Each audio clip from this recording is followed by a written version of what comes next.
ਮਾਈ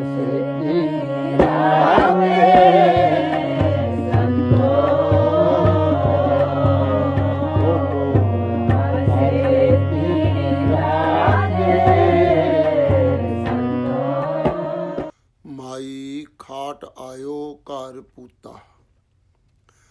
ਸਤਿਗੁਰੂ ਜੀ ਤੋਂ ਨਾਮ ਜਪਣ ਦਾ ਹੁਕਮ ਪਾ ਕੇ ਫਿਰ ਸੰਤ ਬਾਬਾ ਜੀ ਨੇ ਦਿਨ ਰਾਤ ਇੱਕ ਕਰਕੇ 20 ਸਾਲ ਨਾਮ ਜਪਣ ਦੀ ਇੰਨੀ ਕਰੜੀ ਘਾਲਣਾ ਘਾਲੀ ਜੋ ਕਹਿਣ ਸੁਣਨ ਅਤੇ ਸਮਝਣ ਤੋਂ ਵੀ ਪਰੇ ਹੈ।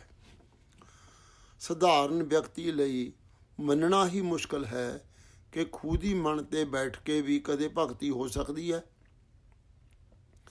ਮੈਂ ਵੀ ਬੜੀ ਹਿਚਕਚਾਹਟ ਨਾਲ ਖੁਦ ਹੀ ਮਨ ਉੱਤੇ ਬੈਠ ਕੇ ਭਗਤੀ ਕਰਨ ਬਾਰੇ ਲਿਖਿਆ ਸੀ, ਕਿਉਂਕਿ ਮੈਂ ਆਪ ਸੋਚਦਾ ਸੀ ਕਿ ਸੰਗਤ ਵੱਲੋਂ ਜੇ ਮੈਨੂੰ ਪੁੱਛਿਆ ਗਿਆ ਕਿ ਖੁਦ ਹੀ ਮਨ 'ਤੇ ਬੈਠ ਕੇ ਵੀ ਕਦੇ ਕੋਈ ਭਗਤੀ ਕਰਦਾ ਹੋ ਸਕਦਾ ਹੈ, ਉੱਥੇ ਸੁਰਤ ਦਾ ਟਿਕਾ ਕਿਵੇਂ ਹੋਵੇਗਾ, ਤਾਂ ਮੈਂ ਕੀ ਦੱਸਾਂਗਾ। ਮੈਂ ਰੰਗਲੇ ਸੱਜਣ ਪੁਸਤਕ ਬਹੁਤ ਵਾਰ ਪੜ੍ਹੀ, ਪਰ ਮੈਂ ਇਹ ਨੋਟ ਨਹੀਂ ਸੀ ਕਰ ਸਕਿਆ ਕਿ ਸੰਤ ਹੀਰਾ ਸਿੰਘ ਜੀ ਵੀ ਇਸ ਤਰ੍ਹਾਂ ਭਗਤੀ ਕਰਦੇ ਹੁੰਦੇ ਸਨ। ਜਦੋਂ ਮੈਨੂੰ ਕਿਸੇ ਪ੍ਰੇਮੀ ਨੇ ਇਸ ਬਾਰੇ ਕਾਲ ਕਰਕੇ ਦੱਸਿਆ ਤਾਂ ਮੈਨੂੰ ਬੜੀ ਸੰਤੁਸ਼ਟੀ ਪ੍ਰਾਪਤ ਹੋਈ। ਇਸ ਲਈ ਸੱਚ ਜਾਣੋ ਕਿ ਇਹ ਇਸੇ ਤਰ੍ਹਾਂ ਹੀ ਹੋਇਆ ਹੈ। ਖੁਦ ਹੀ ਮਨ 'ਤੇ ਬੈਠ ਕੇ ਹੀ ਇਹ ਪਤਾ ਨਹੀਂ ਕਿੰਨਾ ਸਮਾਂ ਤਾੜੀ ਲਾਉਂਦੇ ਰਹੇ ਹਨ। ਖੁਦ ਹੀ ਮਨ 'ਤੇ ਬੈਠਣਾ ਕਹਿ ਕੇ ਮੈਥੋਂ ਹੀ ਸਵਾਲ ਪੁੱਛਿਆ ਗਿਆ ਸੀ, ਜਿਸ ਦਾ ਉਹਨਾਂ ਨੇ ਸੰਖੇਪ ਵਿੱਚ ਜਵਾਬ ਦੇ ਦਿੱਤਾ ਸੀ। ਅਸਲ ਵਿੱਚ ਇਹ ਵੀ ਨਹੀਂ ਪਤਾ ਕਿ ਉਹ ਖੁਦ ਹੀ ਮਨ 'ਤੇ ਵੀ ਕਿਸੇ ਤਰ੍ਹਾਂ ਖੜ੍ਹੇ ਹੋ ਕੇ ਹੀ ਨਾਮ ਜਪਣ ਦੀ ਕਰੜੀ ਘਾਲਣਾ ਘਾਲਦੇ ਰਹੇ ਹੋਣ। ਪੁਸਤਕ ਵਿੱਚ ਅੱਗੇ ਚੱਲ ਕੇ ਇਸ ਬਾਰੇ ਹੋਰ ਵੀ ਸੇਧ ਮਿਲੇਗੀ।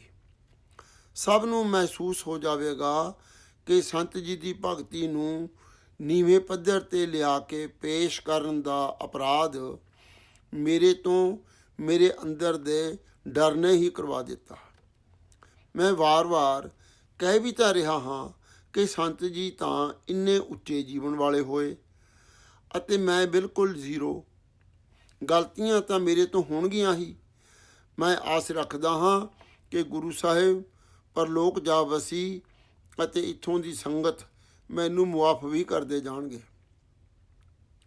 ਕੀਰਤਪੁਰ ਸਾਹਿਬ ਕੋਠੇ ਉੱਤੇ ਖੁੱਲ੍ਹੀ ਛੱਤ 'ਤੇ ਪੂਰੀ ਠੰਡ ਵਿੱਚ ਤਾੜੀ ਲਾਉਣੀ, ਸਦਾ ਹੀ 8 ਪਹਿਰਾ ਪ੍ਰਸਾਦਾ ਛਕਣਾ ਆਮ ਵਿਅਕਤੀ ਦੀ ਬੁੱਧੀ ਇੰਨਾ ਮੰਨ ਹੀ ਨਹੀਂ ਸਕਦੀ।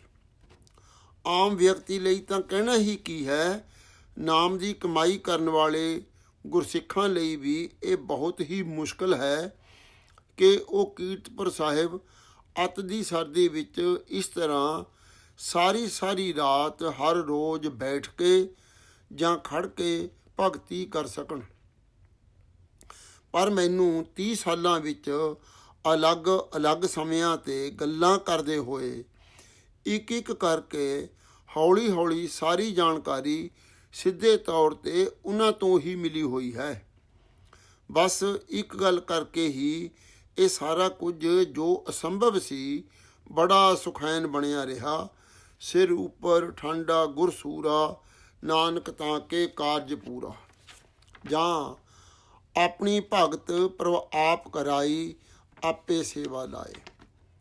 ਭਗਤੀ ਦੀ ਇਹ ਕਠਿਨ ਤਪੱਸਿਆ ਕਰਕੇ ਫਿਰ ਚੰਦੂ ਮਾਜਰੇ ਆ ਕੇ ਟਿਕ ਗਏ ਅਤੇ 20 ਸਾਲ ਫਿਰ ਇੱਥੇ ਹੀ ਰਹੇ। ਇਸ ਲਈ ਨਹੀਂ ਟਿਕੇ ਕਿ ਇਹ ਕੋਈ ਥੱਕ ਗਏ ਸਨ ਜਾਂ ਬਿਮਾਰ ਰਹਿਣ ਲੱਗ ਪਏ ਸਨ। ਜਿਸ ਕੰਮ ਲਈ ਗਏ ਸਨ, ਵਾਹਿਗੁਰੂ ਨਾਲ ਮਿਲਾਪ ਦਾ ਉਹ ਕਾਰਜ ਪੂਰਾ ਹੋ ਗਿਆ ਤਾਂ ਹੀ ਵਾਪਸ ਆਏ ਸਨ। ਵਾਹਿਗੁਰੂ ਨੂੰ ਬੰਦਗੀ ਕਰਕੇ ਮਿਲਣਾ ਸੀ। ਜਦੋਂ ਉਹ ਕਾਰਜ ਪੂਰਾ ਹੋ ਗਿਆ, ਫਿਰ ਬੰਦਗੀ ਲਈ ਹੱਠ ਕਰਮਾਂ ਦੀ ਲੋੜ ਨਹੀਂ ਰਹੀ। ਧਿਆਨ ਦੇ ਕੇ ਦੇਖੀਏ ਕਿ ਜੇ ਇਹ ਕੰਮ ਪੂਰਾ ਨਾ ਹੋਇਆ ਹੁੰਦਾ ਅਤੇ ਭਾਈ ਸਾਹਿਬ ਵੱਲੋਂ ਕੀਰਤਨ ਸਮਾਗਮ 'ਤੇ ਜਾਣ ਲਈ ਕਹਿਣ 'ਤੇ ਇਹ ਕਿਵੇਂ ਕਹਿ ਦਿੰਦੇ ਕਿ ਮੈਂ ਉੱਥੇ ਕੀ ਕਰਾਂਗਾ। ਇਸ ਤਰ੍ਹਾਂ ਇੱਕ ਵਾਰ ਨਹੀਂ, ਸੰਤ ਜੀ ਦੇ ਦੱਸਣ ਅਨੁਸਾਰ ਕਈ ਵਾਰ ਹੁੰਦਾ ਰਹਿੰਦਾ ਸੀ। ਜੇ ਸੰਤ ਜੀ ਨੂੰ ਦਸਮ ਦੁਆਰੀ ਜੋਤ ਪ੍ਰਕਾਸ਼ੀ ਪੂਰਨ ਪਰਮ ਪਦਵੀ ਦੀ ਪ੍ਰਾਪਤੀ ਨਾ ਹੋਈ ਹੁੰਦੀ ਤਾਂ ਫਿਰ ਭਾਈ ਸਾਹਿਬ ਜੀ ਦਾ ਪ੍ਰਤੀਕਰਮ ਕੀ ਹੁੰਦਾ।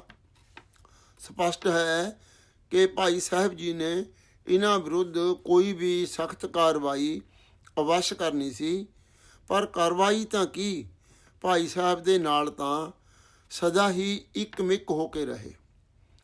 ਭਾਈ ਸਾਹਿਬ ਇਹੋ ਜਿਹੇ ਵਿਅਕਤੀ ਤੋਂ ਦੂਰ ਕਿਵੇਂ ਹੋ ਜਾਂਦੇ।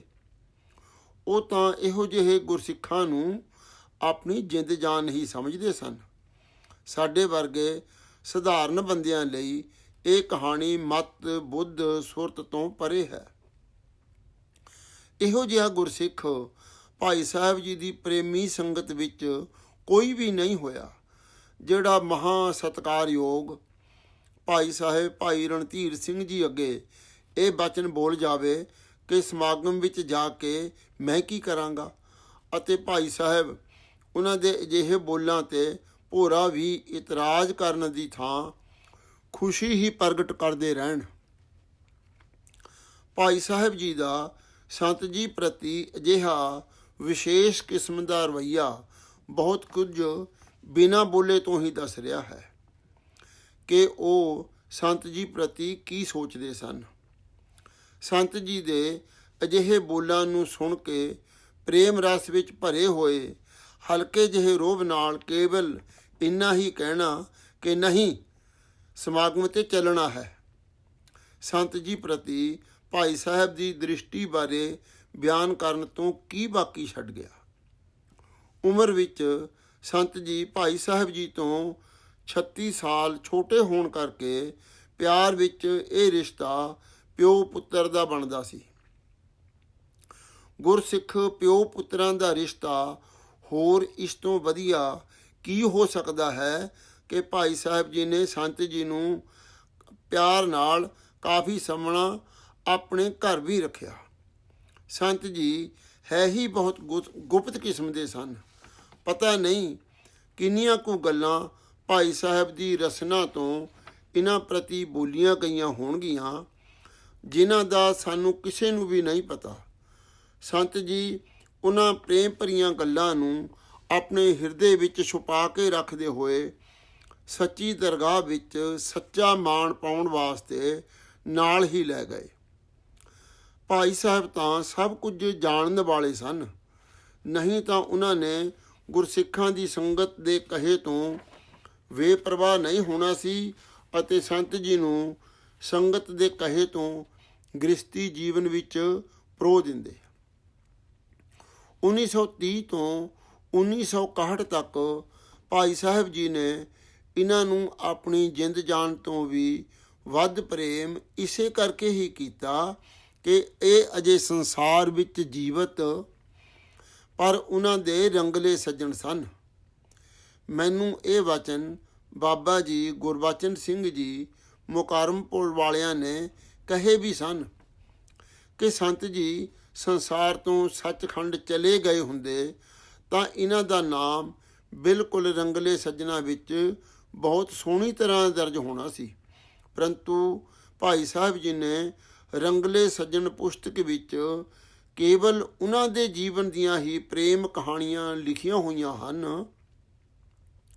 ਜਿਹੜੇ ਪੁਸਤਕ ਲਿਖਣ ਸਮੇਂ ਸੰਸਾਰ ਤੋਂ ਸੱਚਖੰਡ ਜਾ ਚੁੱਕੇ ਸਨ। ਸੰਤ ਜੀ ਦੀਆਂ ਇਹ ਪ੍ਰੇਮ ਕਹਾਣੀਆਂ ਲਿਖਣ ਵਾਲਾ ਮੈਂ ਉਹਨਾਂ ਦੇ ਪ੍ਰੇਮ ਵਾਲੀ ਸੰਗਤ ਦਾ ਇੱਕ ਨੀਚ ਕੀਟ ਹਾਂ, ਕੋਈ ਵਿਦਵਾਨ ਨਹੀਂ ਹਾਂ। ਜ਼ਮਾਨੇ ਅਨੁਸਾਰ ਕੇਵਲ ਭੇਖਧਾਰੀ ਗੁਰਸਿੱਖ ਹੀ ਹਾਂ। ਉਹਨਾਂ ਦੀਆਂ ਪ੍ਰੇਮ ਕਹਾਣੀਆਂ ਦੀ ਗੋਝ ਕਥਾ ਬਹੁਤ ਹੀ ਉੱਚੀ, ਬੇਮਿਸਾਲ ਅਤੇ ਬਹੁਤ ਹੀ ਗੁਪਤ ਹੈ। ਮੈਨੂੰ ਠੀਕ ਜਾਪਦਾ ਹੈ ਕਿ ਮੈਂ ਸੰਗਤ ਨੂੰ ਇੱਥੇ ਦੱਸ ਜਾਵਾਂ ਕਿ ਸੰਤ ਜੀ ਦੇ ਦੋ ਪ੍ਰੇਮੀ ਗੁਰਸਿੱਖਾਂ ਬਾਬਾ ਜੀ ਜਸਮੇਰ ਸਿੰਘ ਜੀ ਪ੍ਰਧਾਨ ਜੀ ਅਤੇ ਬਾਬਾ ਜੀ ਗੁਰਬਚਨ ਸਿੰਘ ਜੀ ਬਾਰੇ ਜੇ ਲਿਖਣ ਦਾ ਸਬੱਬ ਬਣਿਆ ਤਾਂ ਸੰਗਤ ਨੂੰ ਕਈ ਥਾਂ ਤੇ ਅਜਿਹੀ ਸਥਿਤੀ ਨਜ਼ਰ ਆਵੇਗੀ ਕਿ ਜਿਵੇਂ ਇਹ ਦੋਵੇਂ ਸੰਤ ਜੀ ਤੋਂ ਵੀ ਉੱਪਰ ਦੇ ਹੋਣ। ਪਰ ਮੈਂ ਦੱਸ ਰਿਹਾ ਹਾਂ ਕਿ ਸੰਤ ਜੀ ਵਰਗਾ ਬਣਨਾ ਕਿਸੇ ਲਈ ਵੀ ਮੁਸ਼ਕਲ ਹੈ। ਪਰ ਘੱਟ ਦੂਜੇ ਵੀ ਨਹੀਂ ਸਨ। ਇੱਕ ਤੋਂ ਇੱਕ ਚੜ੍ਹੰਦੀਆਂ ਦੇ ਵਚਨ ਹੀ ਮੰਨਣੇ ਪੈਣਗੇ। ਇਸ ਕਰਕੇ ਬਾਬਾ ਜੀ ਗੁਰਬਚਨ ਸਿੰਘ ਜੀ ਦੇ ਬੋਲੇ ਹੋਏ ਸ਼ਬਦ ਵੀ ਪੱਥਰ ਤੇ ਲਕੀਰ ਹਨ ਕਿ ਸੰਤ ਜੀ ਭਾਈ ਸਾਹਿਬ ਜੀ ਦੇ ਜਿਉਂਦੇ ਰੰਗਲੇ ਸੱਜਣ ਸਨ। ਅਸਲ ਵਿੱਚ ਸੰਤ ਬਾਬਾ ਜੀ ਨੂੰ ਜਦੋਂ ਸੁਪਨੇ ਵਿੱਚ ਸ੍ਰੀ ਗੁਰੂ ਨਾਨਕ ਦੇਵ ਸਾਹਿਬ ਜੀ ਅਤੇ ਸ੍ਰੀ ਗੁਰੂ ਅਰਜਨ ਦੇਵ ਸਾਹਿਬ ਜੀ ਦੇ ਦਰਸ਼ਨ ਹੋਏ ਸਨ, ਕਾਰਜ ਪੂਰਾ ਹੋਣ ਦਾ ਦ੍ਰਿਸ਼ ਤਾਂ ਉਦੋਂ ਹੀ ਸਾਹਮਣੇ ਆ ਗਿਆ ਸੀ। ਜਿਹੜਾ ਗੁਰੂ ਦਾ ਬਰੋਸਾਇਆ ਹੋਇਆ ਗੁਰਸਿੱਖ ਮਾਇਆ ਦੇਖ ਕੇ ਨਹੀਂ ਡੋਲਿਆ ਅਤੇ ਪੰਜੇ ਚੋਰ ਜਿਸ ਦੇ ਨੇੜੇ ਵੀ ਨਹੀਂ ਆ ਸਕੇ, ਉਸ ਨੂੰ ਵਾਹਿਗੁਰੂ ਦੇ ਘਰ ਪਹੁੰਚਣ ਵਿੱਚ ਦੇਰ ਨਹੀਂ ਲੱਗਦੀ। ਜਿਵੇਂ ਗੁਰਵਾਕ ਹੈ, ਪੰਜ ਚੋਰ ਅੱਗੇ ਭਗੇ ਜਬ ਸਾਧ ਸੰਗੇਤ, ਪੂੰਜੀ ਸਾਵਤ ਘਣੋ ਲਾਭ ਗ੍ਰਹਿ ਸੋਭਾ ਸੇਤ।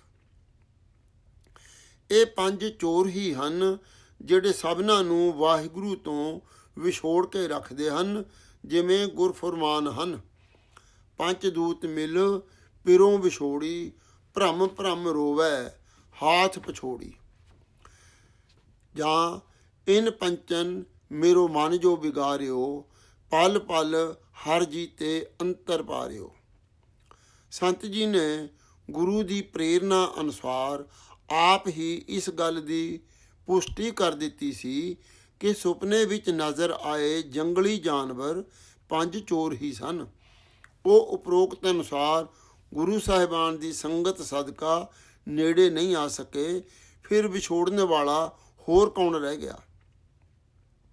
ਭਾਈ ਸਾਹਿਬ ਭਾਈ ਰਣਧੀਰ ਸਿੰਘ ਜੀ ਦੇ ਲਿਖੇ ਹੋਏ ਉਮਰ ਕੈਦੀ ਦਾ ਸੁਪਨਾ ਤੋਂ ਵੀ ਇਹੀ ਸੇਧ ਮਿਲਦੀ ਹੈ ਕਿ ਪੰਜੇ ਚੋਰ ਜਿਸ ਨੂੰ ਛੱਡ ਜਾਣ, ਉਸ ਨੂੰ ਵਾਹਿਗੁਰੂ ਦਾ ਮਿਲਾਪ ਹੋਣ ਵਿੱਚ ਦੇਰ ਨਹੀਂ ਲੱਗਦੀ। ਸੰਤ ਜੀ ਦੀ ਵਾਹਿਗੁਰੂ ਮਿਲਾਪ ਦੀ ਉੱਚ ਦਸ਼ਾ ਬਾਰੇ ਅੱਗੇ ਵੀ ਵਰਣਨ ਆਪ ਹੀ ਆਈ ਜਾਣਾ ਹੈ। ਪੰਜਾਂ ਚੋਰਾਂ ਉੱਤੇ ਜਿੱਤ ਪ੍ਰਾਪਤ ਕਰ ਲੈਣ ਵਾਲੇ ਮਹਾਬਲੀ ਅਤੇ ਉੱਚ ਦੁਮਾਲੜੇ ਸੰਤ ਜੀ ਵਰਗੇ ਗੁਰਸਿੱਖ ਦਾ ਵਾਹਿਗੁਰੂ ਦੇ ਦਰਸ ਵਸਲ ਦੀ ਵਿਸਮਾਦੀ ਦਸ਼ਾ ਵਿੱਚ ਰਹਿਣਾ ਅਤੇ ਸਾਰਾ ਜੀਵਨ ਵਿਸਮਾਦੀ ਦਸ਼ਾ ਵਿੱਚ ਗੁਜ਼ਾਰਨਾ ਹੀ ਭਾਈ ਸਾਹਿਬ ਜੀ ਦੀ ਖੁਸ਼ ਦ੍ਰਿਸ਼ਟੀ ਨੂੰ ਇਹਨਾਂ ਤੇ ਸਦਾ ਟਿਕਾਈ ਰੱਖਣ ਦਾ ਅਸਲੀ ਕਾਰਨ ਸੀ।